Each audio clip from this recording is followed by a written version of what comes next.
आज हम बात करने वाले हैं साल 2004 में आई एक हॉरर कॉमेडी मराठी मूवी पछाडलेला के बारे में। कहानी शुरू होती है ओसाडवाड़ी गांव के एक रेलवे स्टेशन से, जहां भरत और समीर नाम के दो आदमी उतरते हैं जो असल में अच्छे दोस्त थे। वो अपने एक और दोस्त रवि को वहां पर ढूंढ रहे थे, लेकिन किसी अड़चन की वजह से रवि उन्हें लेने के लिए स्टेशन पर नहीं आता और इसलिए दोनों ही एक घोड़ा गाड़ी से एक बड़े आलीशान बंगले की तरफ जाते हैं जो पूरी तरह बंद था।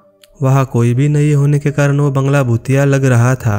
फिर दोनों जैसे ही दरवाजे के पास जाते हैं वैसे ही वो दरवाजा अपने आप खुल गया, मानो जैसे किसी अदृश्य शक्ति ने ऐसा किया हो।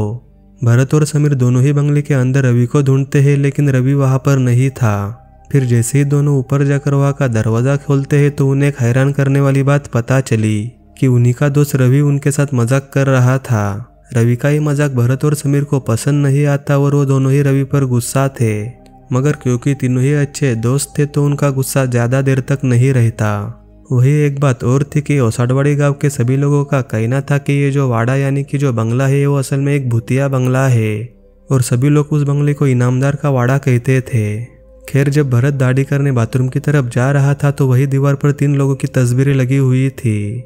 एक था उस बंगले का मालिक इनामदार और दूसरा उसका बेटा बाबिया और तीसरा था उन्हीं का एक आंख से अंधा नौकर किरकिड़े। जाते वक्त भरत की नज़र इनामदार की फोटो पर पड़ी, जिसे देखकर मानो ऐसा लग रहा था कि इनामदार फोटो के अंदर से भरत को देख रहा है। और भरत जब आगे जाता है तो फोटो के अंदर से इनामदार सच में भरत को झुककर देख रहा था। यानी कि लोगों का कहना सच था कि ये वाड़ा असल में भूतिया है। जिसके बाद भरत को कुछ एहसास होता है और इनामदार का भूत भरत के पीछे ही खड़ा था।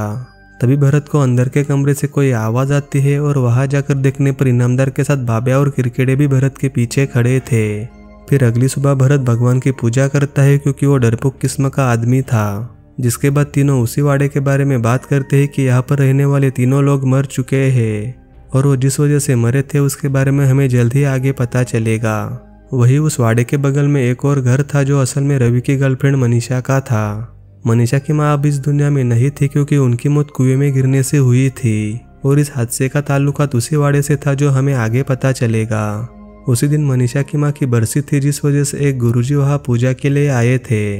लेकिन ताज्जुब वाली बात यह थी कि मनीषा की माँ की आत्मा को अभी शांति नहीं मिली थी और वो भी उसी घर में भटकती थी। जिसके बाद तीनों दोस्त एक बैंक में जाते हैं जहाँ वो काम करते थे और इसी बैंक की वजह से उन्हें रहने के लिए वो वाड़ा मिला था जहाँ वो फिलहाल रह रहे थे। भरत मैनेजर से उनकी रहने की जगह बदलने की गुजारिश करता है, लेकिन बैंक मैनेजर का कहना था कि यह वाड़ा कई सालों से उनके बैंक में गिरवी रखा था। फिर जब भरत अपना काम कर रहा था तो सौंदर्या नाम के एक औरत और उसका साथी बट्टाशा और सौंदर्या का पिता उसके पास मदद के लिए आते हैं। वही सुनैना नाम की एक और लड़की समीर के पास आती है और उसे एक कार्ड देकर कहती है कि अगर तुम्हें मदद की जरूरत पड़े तो मुझे बुला लेना।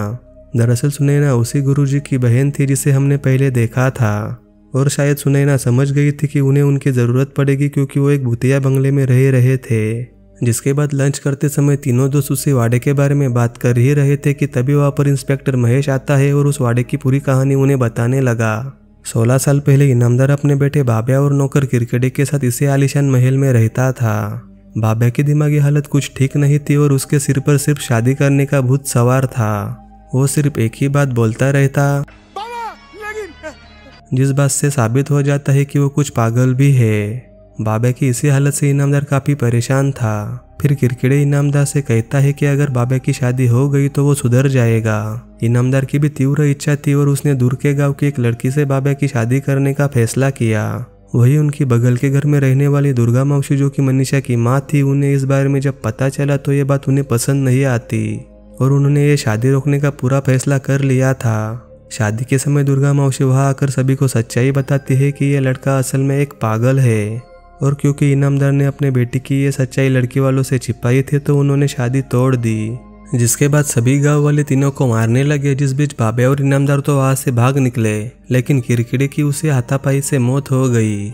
वही शादी टूटने की वजह से बाबिया पूरी तरह पागल हो गया और उसे पागलों के अस्पताल ले जाने पर उसने वही फांसी लगा ली। अपने बेटे बाबिया की मौत की खबर सुनकर इनामदार को हार्ट अटैक आता है और मरते मरते इनामदार दुर्गा मौसी और उसकी बेटी को देखकर उन्हें श्राप देता है कि मैं तुम्हें मार दूंगा और तुम्हारी बेटी मनीषा की शादी कभी नहीं होने दूंगा।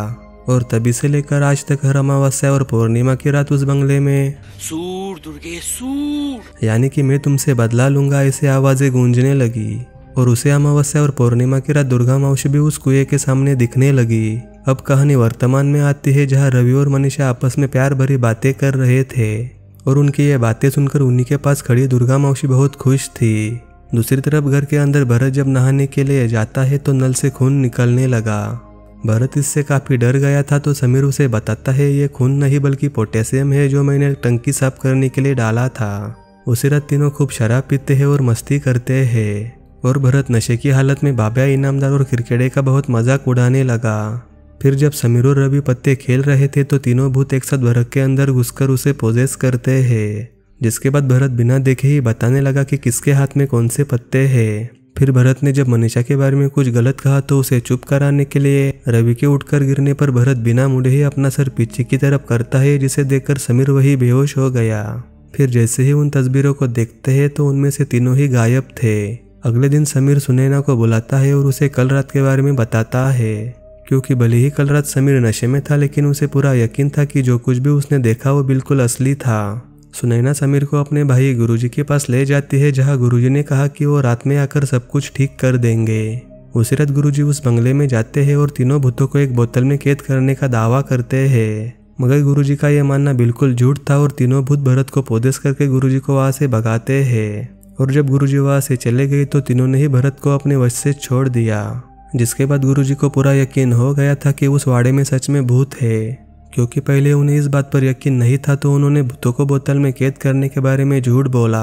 गुरुजी एक तहखाने से अपने दादाजी की एक किताब निकालते हैं, जिस पर उन्हें पूरा यकीन था कि वो इस किताब से उन्हें भगाएंगे। इसके अगले ही दिन कुछ बुरा होने वाला था, क्योंकि उस दिन रवि और मनीषा की सगाई थी। और जब भरत अंगूठी लेने अंदर जाता है तो क्रिकेट ने भरत को पोजेस कर लिया और नीचे जाकर सभी से कहा कि लड़की के अंदर मंगल दोष है और अगर फिर भी ये शादी हुई तो लड़के की तुरंत मौत हो जाएगी। इस बात को सच मानकर रवि के माता पिता इस शादी के खिलाफ थे और उन्होंने उसी पल वो सगाई तोड़ दी। जिसके बाद भरत रवि को समझाने की पूरी कोशिश करता है कि इसमें उसका कोई हाथ नहीं है। वो एक एक करके उसे इनामदार, क्रिकेटे और बाबा की एक्टिंग करके बताता है जरूर इन्हीं में से किसी ने ऐसा किया होगा। लेकिन रवि को इससे लगने लगा कि भरत पागल हो रहा है, तो उसे ठीक करने के लिए उसने भरत को अस्पताल भेजा।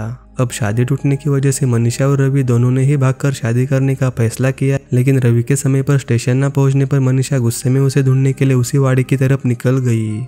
उधर अस्पताल में डॉक्टर भरत को लेकर काफी परेशान थे, तो उन्होंने उसे वापस उसी वाड़े के अंदर छोड़ दिया। इधर गुरुजी रवि से मनीषा को बचाने के लिए कहते हैं और उसे सच्चाई बताते हैं कि उस वाड़े में सच में भूत है जो भरत के जरिए मनीषा को चोट पहुंचा सकते हैं। लेकिन इससे पहले रवि वहां पहुंचता मनीषा गुस्से में वाड़े के अंदर जाती है, जहां भरत पहले से ही एक कुर्सी पर बैठा हुआ था। लेकिन असल में वो भरत नहीं बल्कि इनामदार था, जिसने भरत को पछाड़ा हुआ मतलब पोजेस किया हुआ था। कुछ देर बाद रवि वहां पहुंचता है, लेकिन तब तक इनामदार मनीषा को बहुत तंग कर चुका था। रवि और मनीषा वहां से भागते हैं, जिस बीच भरत वाड़े के बाहर आता है और मनीषा छज्जे से लटक रही थी। वही भरत जब वाड़े के बाहर आया था तो इनामदार उसके शरीर से बाहर निकलकर उसे देखकर डरकर वहां से भाग गया।